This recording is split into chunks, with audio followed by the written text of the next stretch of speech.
Bonjour à tous, donc moi je suis Sylvie Effinger, la maman de Célie, Stacy et Richie, donc une première affaire de placement abusif et pédocriminalité qui a démarré dans le Val-de-Marne dans les années 2009.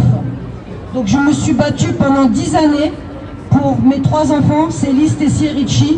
Donc Richie qui est la sœur, Stacy qui est la sœur jumelle de Célie, qui a elle été beaucoup victime de beaucoup de violences, abus, qui ne peut pas témoigner aujourd'hui parce que c'est très dur de témoigner.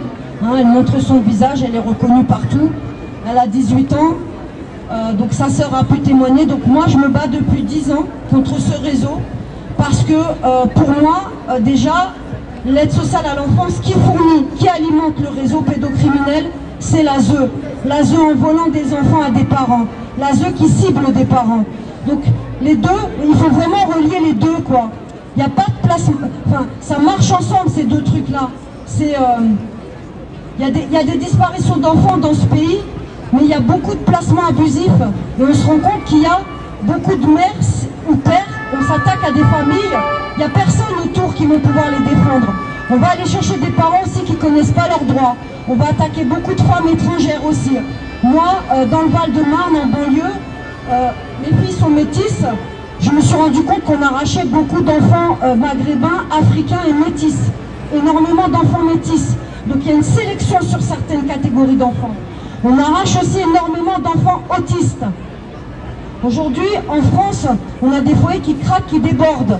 Moi, déjà, depuis quelques années, je suis au courant, parce que dans mon quartier même, il y avait des enfants qui étaient arrachés. Il y a des gosses qui sont en Belgique, parce qu'il n'y a pas de place en France. Donc en France, le réseau il est étendu avec beaucoup de pays. C'est international ce qui se passe là. Donc moi, dans mon dossier judiciaire dans le Val-de-Marne, j'ai découvert de la triponctuation maçonnique. J'ai porté plainte donc après des agressions, donc des violences, le père. Je demande une protection de 6 mois pour mes enfants parce qu'ils étaient en danger, le père était dans le quartier. Ils avaient subi des agressions de la part de la compagne du père. J'ai porté plainte, la juge n'a même pas écouté les enfants et elle a renvoyé les enfants chez le père et la compagne maltraitante. Moi j'ai été écartée. À partir du moment où j'ai eu des visites médiatisées au foyer, pas dans un point rencontre, et j'ai commencé à réaliser ce qui se passait autour de moi et ce qui se passait surtout sur les enfants. Donc j'ai remarqué qu'il y avait une petite catégorie d'enfants qui étaient mis devant, qui étaient toujours bien propres, bien mis, et puis derrière ça, dans ce même foyer, il y avait des enfants en très mauvais état. Alors je suis rentrée dans ce foyer et dans d'autres à plusieurs périodes, pendant plusieurs semaines. Et j'ai vu de mes yeux la dégradation de ces enfants qui sont maltraités, qui sont abusés sexuellement. C'est un truc fulgurant, je suis traumatisée, jamais ça sortira de ma tête. Et j'ai vu mes gosses aussi à moi, et ma fille Stacy, et mon fils Richie, craquer, comme il a dit le papa tout à l'heure, des enfants qui deviennent fous, sans repère, des enfants qui développent des gros troubles de comportement, des enfants qui ont des problèmes de santé, de dos, de hanches, tout ça donc dû aux abus. Donc moi je suis une maman, j'ai fait des petites enquêtes et j'ai pas hésité à faire des planques dans le pays. J'ai des preuves. Et j'ai commencé à faire du bruit dans le Val-de-Marne toute seule. J'ai commencé devant des tribunaux, j'ai fait des occupations seule avec un mégaphone, j'avais des audiences, je faisais des appels à rassemblement. Ensuite, je porte plainte pour... donc en 2007, je dépose plainte pour les violences qu'a subies ma fille. Des agressions, des mutilations.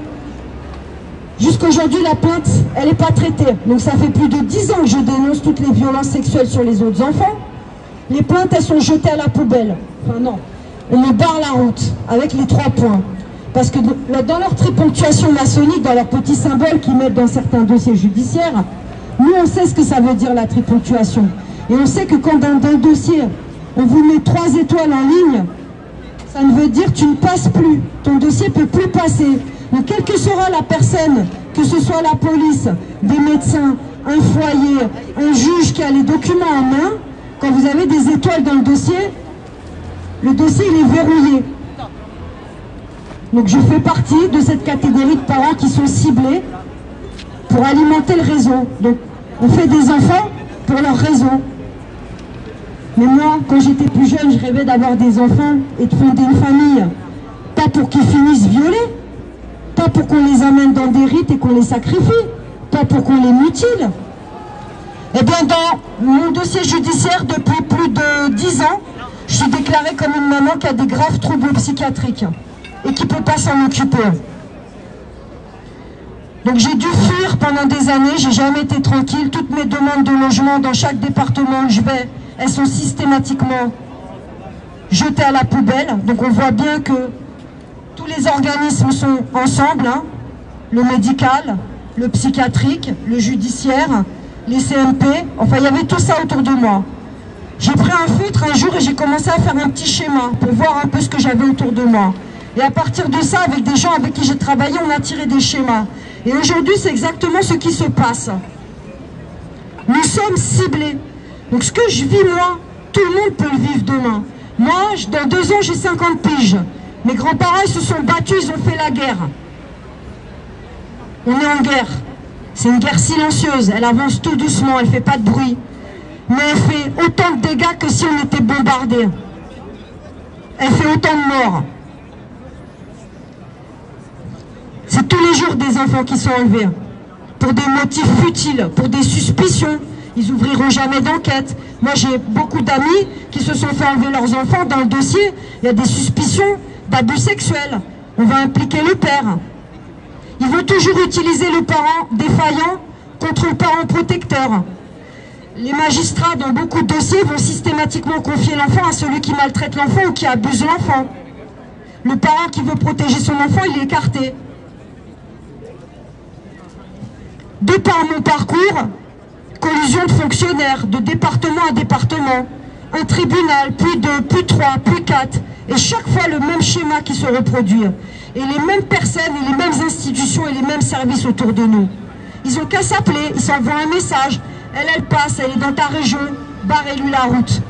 J'ai fui à Bordeaux en 2017, septembre 2017, pour fuir de nouveau un enlèvement de mon bébé. Lui, quand ils me l'ont volé, il avait 3 ans et demi à Bordeaux en crèche. Il n'était pas maltraité, il était bien soigné, il était heureux. Il était suivi par des médecins. Il avait un problème d'hyperactivité. Eh bien, ils ont écarté tous les bons médecins. Le magistrat, il avait tout ça dans les mains. Mais il n'a pas hésité à me faire arracher mon enfant à la crèche et à le placer au secret. Donc Leroy, il a été placé au secret pendant... là, ils ont soi-disant levé le secret il y a 4 mois. Je sais dans quel foyer est mon enfant, mais j'ai toujours pas d'interlocuteur dans le foyer. Donc un placement secret, tu ne pourras pas parler à l'éducateur qui suit ton enfant. Tu ne pourras pas savoir où il est ton enfant. S'il est malade, on ne te prévient pas. Si on l'opère, on ne te demande pas ton autorisation. S'il subit des abus, on ne t'appelle pas. S'il est scolarisé ou pas, tu n'as pas besoin de savoir, on ne t'envoie pas les bilans scolaires. Ça veut dire qu'aujourd'hui, on te prend ton enfant, tu fermes ta gueule, hein, tu vas une fois par mois, 60 minutes voir ton enfant. Comme j'ai dit au juge, 60 minutes par mois, c'est 12 heures par an. Où elle est ma place? 12 heures par an pour recréer un lien avec mon enfant. Donc en fait, il se substitue complètement à ton rôle de parent. Mais le pire, c'est que ce qu'ont subi mes autres enfants dans le premier placement dans Val-de-Marne, bien Leroy le subit aussi aujourd'hui, puisque j'ai affaire aux mêmes personnes. On a juste changé de ville et de département. Donc là, c'est le réseau de Bordeaux. Et à Bordeaux, je rencontre les mêmes problèmes qu'à Créteil. On me barre la route, je dépose des plaintes, j'alerte. J'en suis à je ne sais pas combien de plaintes. Aucune plainte de traité. 2 expertises psychiatriques. Là, le dernier juge qui est sur ce dossier, qui a placé Leroy au secret pendant 2 ans et qui a coupé tous les liens avec sa famille et qui ne leur donne pas des droits de visite, il a levé le secret. Mais moi, je leur ai demandé, qu'est-ce que vous avez fait avec mon fils là, depuis 30 mois? Eh bien, en 30 mois, il a été déplacé de foyer plusieurs fois. 5e famille d'accueil. Vous imaginez un enfant de 3 ans et demi? Est-ce que c'est sécure pour lui? Quand on sait qu'aujourd'hui, dans les foyers et les familles d'accueil, il y a beaucoup d'abus de maltraitance. Stécie, sa sœur, il y a des plaintes pour maltraitance en famille d'accueil.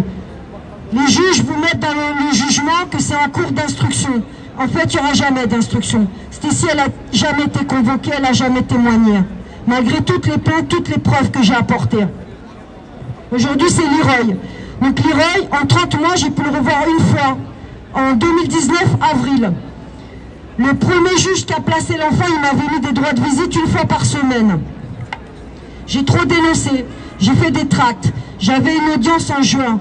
Eh bien la veille, 2 jours avant, pardon, ils m'ont placé en garde à vue 35 heures. J'avais un état de santé préoccupant, j'ai un cancer, je me bats. Ils m'ont mis en garde à vue, pardon, 35 heures. Ensuite, ils m'ont gardé en garde à vue 35 heures, j'étais en mauvais état, ils m'ont bien fatigué. J'avais une audience de prévue le 13 juin, le 14 juin, pardon. Eh bien, ils m'ont foutu en garde à vue, ils m'ont relâché le soir très tard. Et ils m'ont avancé mon audience d'une journée, pour que je me retrouve toute seule sans soutien. En plus, l'avocat qui devait venir me défendre, dans le réseau aussi, donc elle m'a laissé tomber. Il faut savoir que nous qui nous battons depuis des années, il y a des gens qui disent oui mais tu n'acceptes pas l'aide. Je me suis fait énormément approcher par des infiltrés. Alors les infiltrés ce sont des agents, ce sont des fausses victimes, ce sont des fausses associations qui vous approchent pour voir votre dossier, qui vous demandent des pièces. Et arrivé là, ils vont vous plonger votre dossier dans le néant. 1 an, 2 ans, 3 ans, 10 ans j'ai regardé mes enfants se faire démolir. 10 ans j'ai alerté. 10 ans j'ai été censuré, sale et discrédité. Des rumeurs. Je serais folle, je serais sale, je serais escroc, j'aurais arnaqué des gens. Enfin j'entends tout et n'importe quoi sur moi. En tout cas je suis là depuis 11 ans et je me bats pour mes gosses. Aujourd'hui je me bats pour lui. Mais j'ai pas pu les sauver eux, les plus grands. Lui je sais pas si je pourrais le sauver. Je l'espère et je suis là pour ça. Mais je suis aussi là et surtout pour sauver tous ceux qui arrivent derrière nous là. Nous qui avons 50, 60 ans. Vous la jeunesse là, tous ceux qui veulent avoir des enfants, tous les jeunes couples, les jeunes parents, il faut qu'on vous explique ce qui se passe quand vous allez voir des assistantes sociales, que vous acceptez de l'aide. Il faut qu'on vous explique là où vous mettez les pieds. Il faut qu'on vous dise qu'il faut faire attention, là et là on peut vous arracher vos enfants pour n'importe quoi. Il faut que vous soyez prévenus, parce que la seule façon de les combattre aujourd'hui, c'est de s'instruire et de chercher à comprendre ce que vous avez autour de vous. Et ensuite, de rallier tous les forts, tous ceux qui n'ont pas peur. Et c'est ensemble qu'on va pouvoir faire craquer, descendre tout ce réseau de merde. Donc foyer, placement, pédocriminalité, tout ça c'est la même chose, c'est les mêmes réseaux, c'est les mêmes personnes qui tiennent tout ça. Le système, l'oligarchie en place, les francs-maçons, on est dans tout ça. Alors j'ai un site qui s'appelle leroyadisparu.wordpress.com où vous trouverez toutes les informations et toutes les pièces judiciaires parce que la justice le sait, je le dis chaque fois que je dépose des plaintes, tout est public. L'État, le peuple doit savoir ce qui se passe. La télé censure, les médias censurent, ils sont avec eux, donc on est obligé de passer par des médias alternatifs, des médias de la résistance. On a besoin de vous, vous êtes capital. Pour réinformer, pour montrer tout ce qui est caché. Parce que devant, on vous dresse un joli tableau. Mais quand vous allez derrière, c'est l'arbre qui cache la forêt. Et c'est d'une ampleur. Et moins on en parlera, et plus on censurera les dossiers, et plus ils vont pouvoir continuer leur petit trafic tranquille. Donc plus on en parle, hein, c'est pas des tabous ça, faut arrêter. On n'est plus au Moyen-Âge. Hein. Plus on va en parler de la pédophilie, et plus on aura de chance de protéger nos enfants. Parce que tout le monde sera au courant. Donc à un moment, ils ne pourront plus les enlever les enfants. Parce que moi, j'ai rêvé beaucoup de fois de prendre les armes. Hein. Vous imaginez bien pourquoi lui, ils l'ont placé au secret. Parce que mes autres enfants n'étaient pas en placement secret. Et j'allais autour du foyer, et j'ai enquêté. Et j'ai compris vite ce qui se passait. Donc certains soirs, autour de certains foyers dans notre pays, eh bien, il y a des gens, il y a du trafic, il y a des gens qui entrent dans les foyers. Et ils font des petites soirées avec nos enfants, ils viennent chercher des enfants, et puis ils les emmènent, et puis ils s'amusent avec les gamins. Vous vous rendez compte un peu? Protection de l'enfance. Donc c'est tous ces gens qu'il faut foutre en tôle. Tous ces faux professionnels qui font des faux rapports. Tous ces juges qui bafouent, qui violent leur serment. Donc... on a un nouveau ministre de la Justice. Hein. J'espère qu'il ne va pas faire comme Taubira, qu'il ne va pas faire comme toutes les autres ministres de la Justice qu'on a eu. Hein. Mais bon, j'ai pas trop d'espoir non plus parce que quand je vois les dégâts qu'il a fait sur l'affaire d'Outreau, hein, j'ai pas trop confiance en lui. Mais mais je lui ai encore écrit récemment et je lui ai dit, il va vraiment falloir que tu t'occupes du problème, monsieur Dupond-Moretti, parce que si tu t'en occupes pas, maintenant ça appartient au peuple. Si les forces de l'ordre ne voulaient pas nous protéger, hein, parce que vous avez des ordres et que vous vous chiez dessus les mecs, eh ben nous on prendra les armes et on les protégera nos enfants. Parce que nos grands-parents n'auraient pas baissé la tête. Vous ne seriez pas rentrés dans nos maisons avec des services sociaux et des flics. On aurait eu des fusils à pompe et on vous aurait chassé vite. Mais aujourd'hui on est patient. Ça ne pourra pas se régler comme ça, quoique. Hein? Si vraiment on est au désespoir, il faut qu'on les protégera, les enfants, on ira les chercher, on les mettra dans les caves.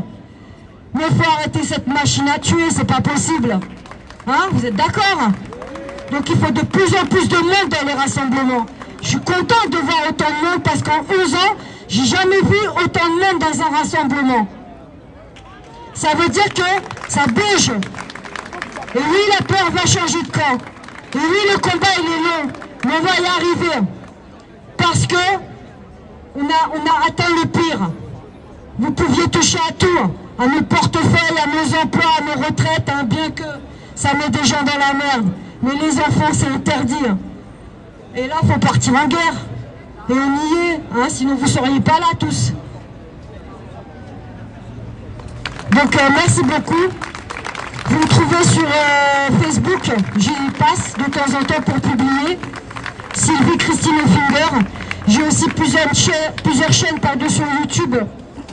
La chaîne Roots, Soldier Roots Combat. La chaîne Rasta Denver, Leroy 971. Et puis il y a un blog aussi sur Facebook qui s'appelle Libérer Leroy. Et j'ai aussi un mail contact, donc soldier.combat@gmail.com ou rootsguerilla@gmail.com. Merci beaucoup à tous d'être là et une grande force à tous les parents et toutes les victimes qui ont le courage de venir aujourd'hui. On est tous dans la même merde.